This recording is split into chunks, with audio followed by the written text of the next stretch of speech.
In contrast to some of the really cool things that we've been able to talk about recently in the gaming industry and sort of gaming sphere as a whole, this video is not entirely going to be like that. Unfortunately, there was some bad news that broke this week, and sadly it's a situation which is becoming all too common in the gaming industry, and especially with one company in particular. Yeah, there's been more layoffs, and again, it's Microsoft which is dishing them out. This is not a subject which is nice to cover. It's more that I'm doing this as an informative thing for you to learn about this and see what's happening if you have a passing interest in the games industry. There isn't going to be any sort of lightheartedness here. This is a pretty crappy subject to have to talk about, and it is important though. It's one of those things which is unfortunately all too common in the gaming industry right now.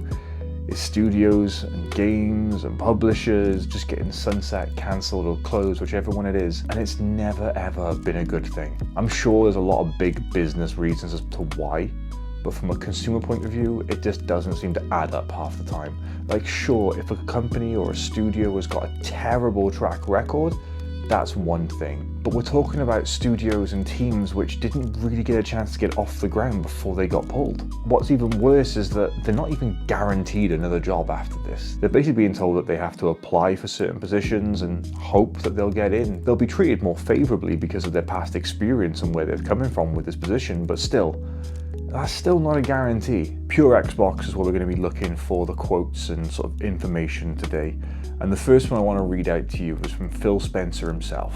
Now, this was an internal email that went around. Today, we are sharing decisions that will impact colleagues across our organization. To position gaming for enduring success and allow us to focus on strategic growth areas, we will end or decrease work in certain areas of the business and follow Microsoft's lead in removing layers of management to increase agility and effectiveness. Out of respect for those impacted today, the specifics for today's notifications and any organizational shifts will be shared by your team leaders in the coming days. I recognize that these changes come at a time when we have more players, games, and gaming hours than ever before. Our platform, hardware, and game roadmap have never looked stronger. The success we're seeing currently is based on tough decisions we've made previously. We must make choices now for the continued success in future years, and a key part of that strategy is a discipline in prioritize the strongest opportunities. We will protect what is thriving and concentrate efforts in areas with the greatest potential while delivering on expectations the company has for our business. This focused approach means that we can deliver exceptional games and experiences for players for generations to come. Prioritizing our opportunities is essential, but that does not lessen the significance of this movement. Simply put, we would not be where we are today without the time, energy, and creativity of those whose roles are impacted. These decisions are not a reflection of the talent, creativity, dedication of the people involved. Our momentum is not accidental. It is the result of years of dedicated effort from our teams. HR is working directly with impacted employees to provide severance plan benefits aligned with local laws, including pay, healthcare coverage, and job placement resources to support their transition. Employees whose roles were eliminated are encouraged to explore open positions across Microsoft Gaming, where their applications will be given priority review. Congratulations, we're doing brilliantly. You're fired. That's how that reads. That is a terrible email to receive, especially because of how sort of vague some of that is. And especially off the back of Phil saying that Microsoft and Xbox in particular, are doing so well and they've got more players than ever. They're turning over money left, right, and center. They've got so much going on with their platform right now, but we don't need half the people anymore. Now, how does that make sense?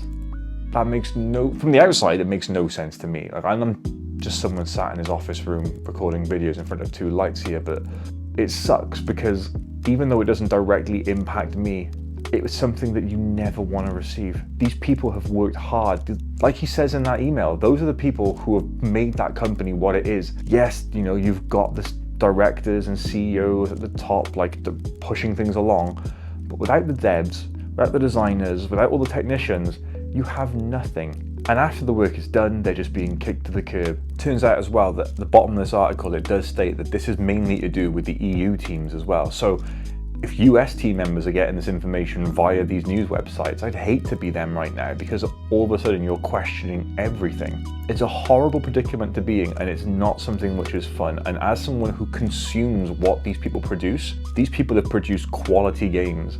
They've produced some amazing titles and given us plenty of memories and loads of good times. And they're just getting these teams smaller and smaller. And I know profits are important. I know that it's a business and none of these companies are your friends ultimately.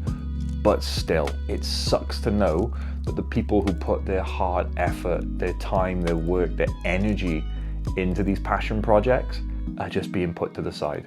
Unfortunately, this is not the only bad thing that has happened, because we did find out a few more details about it. Now, Matt Booty, who is the Xbox Game Studios chief, had another statement on this, and I'll read that out to you now as well. Again, this is from Pure Xbox. We've made the decision to stop development of Perfect Dark and Everwild, as well as wind down several unannounced projects across our portfolio. As part of this, we are closing one of our studios, The Initiative. These decisions, along with other changes across our teams, reflect a broader effort to adjust priorities and focus resources to set up our teams for greater success within a changing industry landscape. We did not make these choices lightly, as each project and team represented years of effort, imagination, and commitment. Our overall portfolio strategy is unchanged: build games that excite our players, continue to grow our biggest franchise, and create new stories, worlds, and characters. We have more than 40 projects in active development and continued momentum on titles shipping this fall, and a strong slate headed into 2026. For those directly affected, we are working closely with HR and studio leadership to provide support, including severance, career transition assistance, and where possible, opportunities to explore roles in other teams. To everyone across our studios, thank you. Your creativity and resilience continue to define who we are. I believe in the strength of our teams and the direction we are taking on the path ahead. It wasn't long ago we saw that gameplay trailer for Perfect Dark, and everyone online got stupid excited. This was a game that had been rumored for so long, and we all knew it was coming. We finally got to look at it. It took me back to the N64. We forget Perfect Dark Zero, but the N64 version of Perfect Dark was so good. It rivaled GoldenEye, and I was torn as a kid because I really wanted to love GoldenEye as like the best first-person shooter game. Perfect Dark was so good, and it was going to come back, and we had all this crazy tech, and we saw this gameplay trailer, and that's all we're ever going to see of it. And this game was in development for years, and it's gone. That's it. It's just gone. We're never getting it. Unless another studio picks it up, which is highly doubtful, it's gone. We've lost it. I didn't know much about Everwilds, but again, another game, gone. The Initiative, gone. They were brought in, they were made up to make this stuff, gone. This sucks. It really sucks, especially because it's Microsoft doing this. This isn't a small developer, it isn't a small publisher, it's nothing like that. This is Microsoft. Now there's talks that a lot of this has been done in conjunction with Microsoft's focus on AI and pumping more money into that division. Potentially, yeah, and you've got to, pull the money from somewhere, but still, this is just crap, and I feel so bad for all those involved. Gaming to me is a luxury, and it's something which I love, and it's something which I am very blessed that I have the ability to do. There's a lot of people out there that don't get the ability to do, don't have free time, be that because of personal family commitments or their job. It gives so many people a way out, and with these studios closing, that's more escapism that is gone. More ways of expressing yourself gone. It sucks. It really sucks. And I'm not someone that is a massive Xbox fanboy or anything like that. I mean, look at my videos. I grew up playing Nintendo. But this is just a terrible situation.